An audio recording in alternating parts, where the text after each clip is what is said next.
Now, there's all sorts of different t-tests. That's a one-sample t-test, and we actually use this a lot in multiple regression. That's why I focused on that, because what we're going to end up doing is comparing things, instead of to a population average, we're going to compare things to 0. It's something different from 0. And it serves the same function. I just wanted, and we'll see kind of why we'll do that, hopefully after our break, if not early next week. Other types of t-tests are when you see a t-test, it's because you have two samples. And you can have what's called a dependent samples t-test, in which case you've got the same person measured 2 points in time, is often how that's done. I think for intervention work, it's kind of the classic pre-post. I test a bunch of kids, they get some intervention. Now I test them again, and I compare their pre-test with their post-test. And you look to see how big of a difference did I see between the pre and post test relative to how big of a difference would I expect to see if the kids learn nothing. Because some kids are just going to randomly score higher the second time, right? Some will score. So kind of what would you expect to see? And it's done exactly the same way. How big of a difference did I see divided by how big of a difference did I expect? And then there's the independent sample t-test, where you're comparing two completely separate groups, two independent groups. So notice in the dependent, it's the same person. That's what we mean about dependent. It's me and me. In the independent, it's, okay, let's look at SAT scores for students in Maine compared to SAT scores for students in New Hampshire. Two completely unconnected groups. Now, just wanted to point out couple issues here. Often, another way with the dependent, and this is, I'm kind of going on a little tangent, but the sort of edification that's going to be useful as you go on in the real world and are reading research and trying to make decisions on what you're going to do in your school or what you're going to do. Who's the Berry people? You guys are all the Berry people. Out in the fields, kind of, does this work? Should we tell farmers to do something? Policy, you're going to legislate, things for how schools should run. Often for a dependent sample test, what we'll do is we'll match. You can also match people that have something in common. And so you can have a t-test where instead of it's me pre and me post, it might be me and my twin, or a mother and a daughter, or a husband and a wife. And so we have something in common. We're not independent, but if you ask, how much work does the male in this the male spouse in this family do cleaning up the bedroom clothes on the floor? Do I leave my socks or something? You don't want to get filthy. This is like the major sore point. We've been married 23 years almost. It was like the big struggle our first couple years of marriage were my socks. I don't want this on tape. I don't want this on. Too late. So there's this, and we can see, okay, is there a difference between what wives say the husbands do around the house and what husbands say they do around the house? And what you might see is, you might expect, wow, there's a difference. One says they do more, the other says they do less. And so that's kind of where we're matched. Often in research, people will do the matching afterwards. So they'll collect the data and then say, okay, I want to make a better test, a stronger, without going into the math.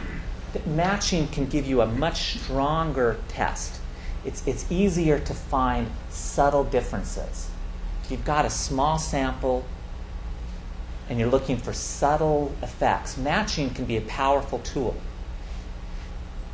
And so people like to match. Now the problem is, in general, you want to match before you actually do the study. But usually what people will do is they'll say, well, I've got my data. Now I want to compare, this is a classic, I want to compare kids in Head Start with similar kids not in Head Start. This goes back to the 60s.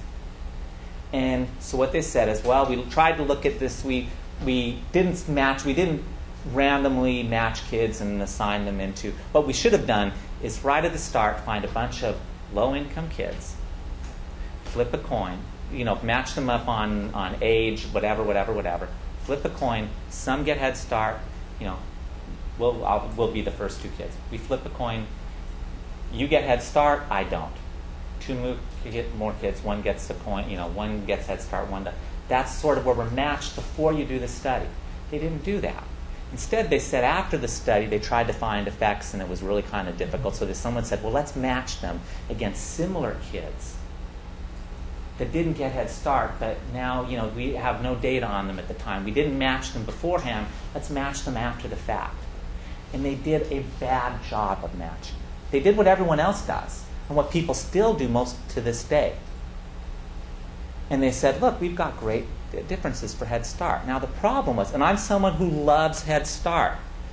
Our theme is what? Save the babies. I love Head Start. I love spending. I don't want to get hate mail from you guys or you on the video. But the problem was they did bad. There was some bad research done at the start of Head Start, and someone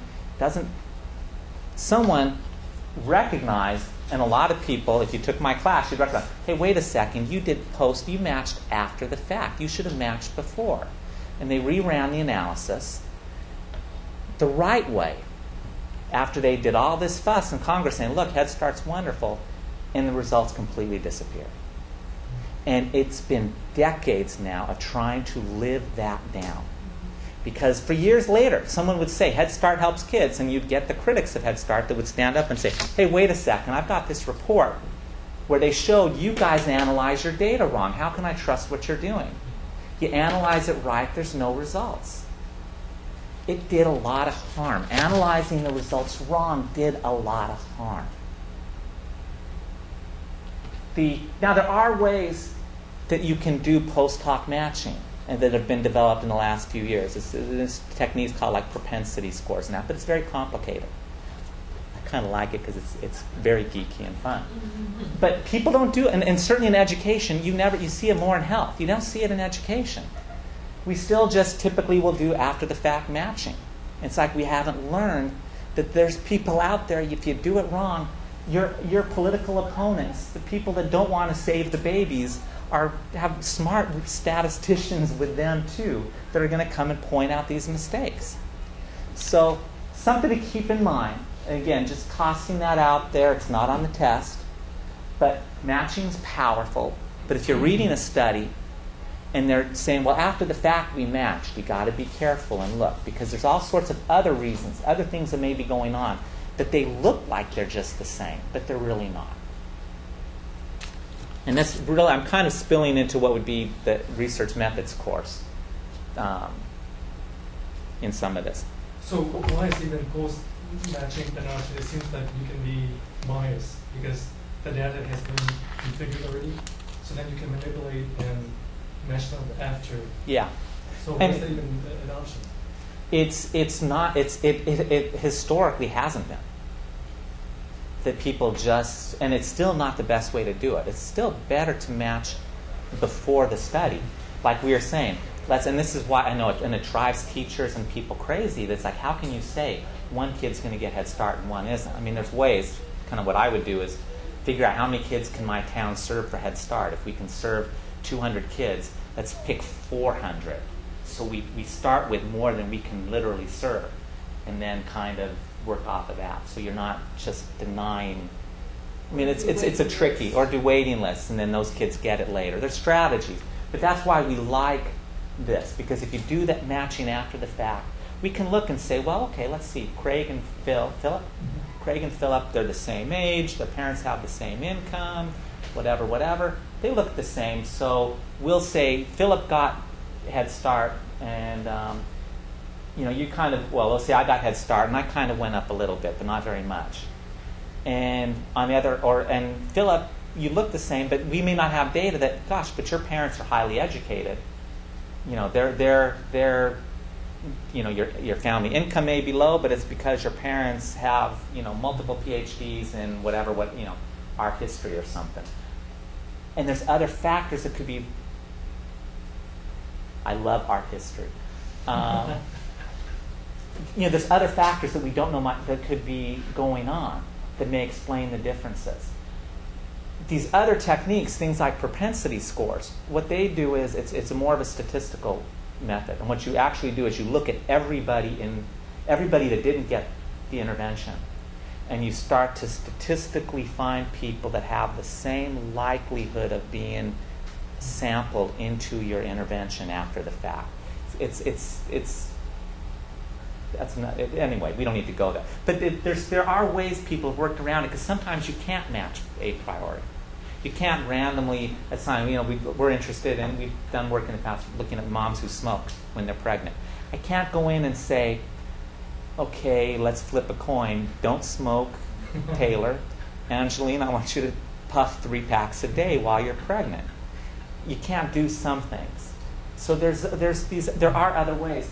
But the real theme is post hoc matching is difficult. And we do it wrong way more than we do it right. So you just have to be careful. Other questions? Let's keep going. So that was just kind of a little aside, but I'll do that from time to time. We're all here to learn. So that's t-test.